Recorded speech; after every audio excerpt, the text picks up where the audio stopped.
और शिव बाप आकर के जब प्रत्यक्ष होते हैं संसार के सामने, इसके लिए गायन है। पुरुषोत्तम संगम युग भी है, पुरुषोत्तम वर्ष भी है, पुरुषोत्तम मास भी है, पुरुषोत्तम बनने का पुरुषोत्तम दिन भी है, और पुरुषोत्तम बनने की पुरुषोत्तम घड़ी भी नुदी हुई है।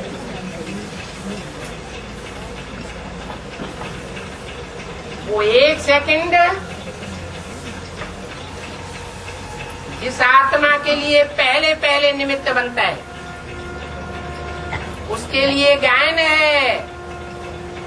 ब्रह्मा सो विष्णु कितनी देर में? एक सेकंड में। ये ब्रह्मा के लिए गायन है या एक सेकंड में ब्रह्मा नर तो ब्रह्मा विष्णु देवता।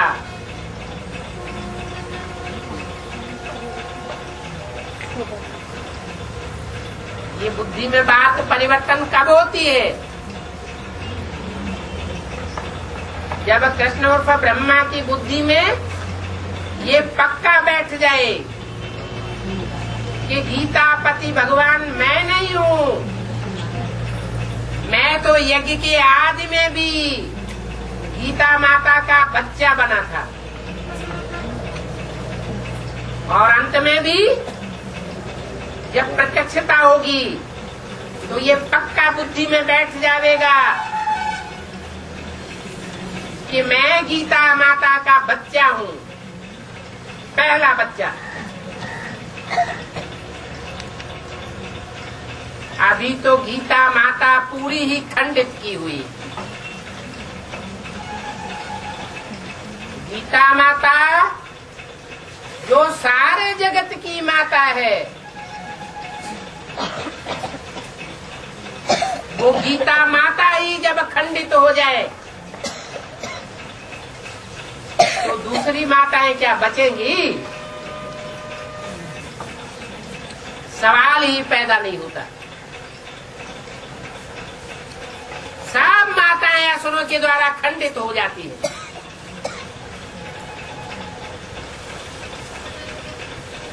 वृत्ति के द्वारा खंडित होती है। जिनके द्वारा खंडित होती है उन पर पुरुषों की उनको याद आती रहती है। दृष्टि के द्वारा खंडित होती है। जिनकी दृष्टि से खंडित होती है उनकी उन्हें याद आती रहती है और उस याद से परेशान होती रहती है। कैसे पीछा छूटे? सिर्फ दृष्टि वृत्ति की ही बात नहीं, कलयुग के अंत में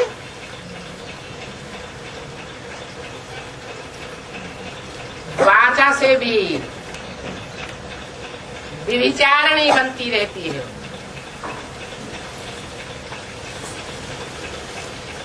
जिसके साथ दिल की बातें कही जाती हैं उसे दिलावर कहा जाता है। दिल की बातें दिलावर से की जानी चाहिए और वो दिल की बातें एक से न कहकर कोई दूसरे तीसरे चौथे पुरुष से कही जाए या बात उनसे एकांत में की जाए तो वो व्यभिचारी रावण संप्रदाय की रचना बन जाती है। इसी तरह कर्मेंद्रियों से जो माताएं खंडित हो जाती हैं, पर पुरुष के कर्मेंद्रियों से खंडित होने के कारण उनको जीवन भर वो याद सताती रहती है और दुख देती रहती है। जैसे सीता रावण की जेल में दुखी थी।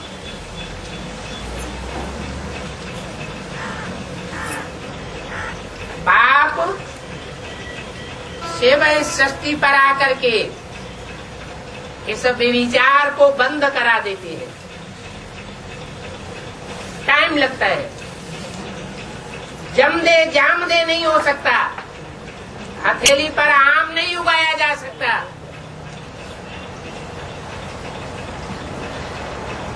जो माताओं की भी माता है, वो कौन सी आत्मा है जिसका पहले परिवर्तन जरूरी है?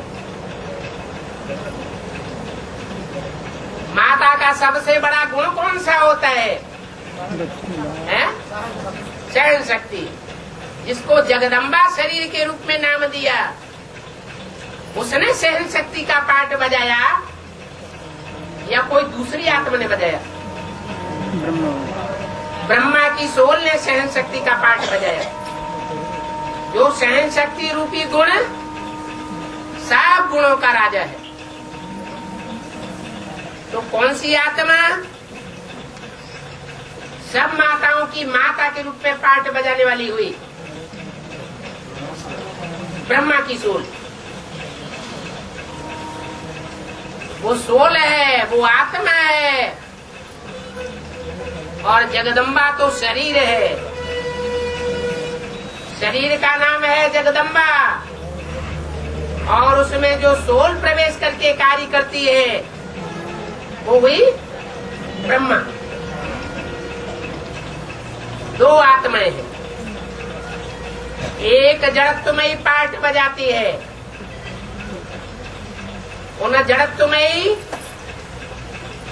सामूहिक तत्वों का नाम दिया जाता है पृथ्वी, जल, वायु, अग्नि और आकाश। ये पांच तत्व रूपी जगदम्बा रावण के 5 सिर बन जाते हैं, और जो सोल उसमें प्रवेश है, जो असली जगत माता का सहन शक्ति का पाठ बजाती है, दादा लेखराज ब्रह्मा की सोल।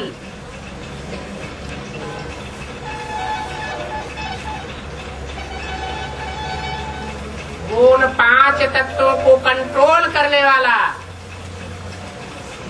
5 तत्वों से बने हुए इस विशेष प्रकृति माता के शरीर को कंट्रोल करने वाला बन जाता है।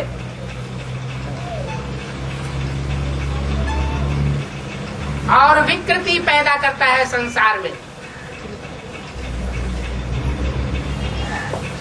उन विकृतियों में 5 विकार मुख्य गाये हुए हैं,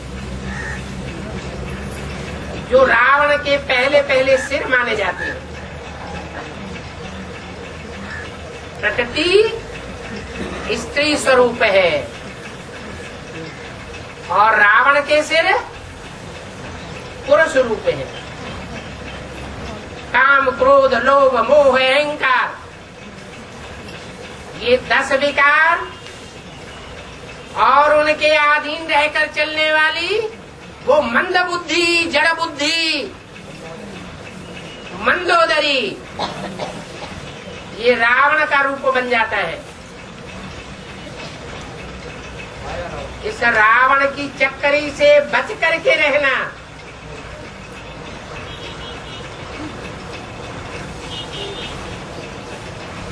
ये बड़े बड़े महावीरों का ही काम है।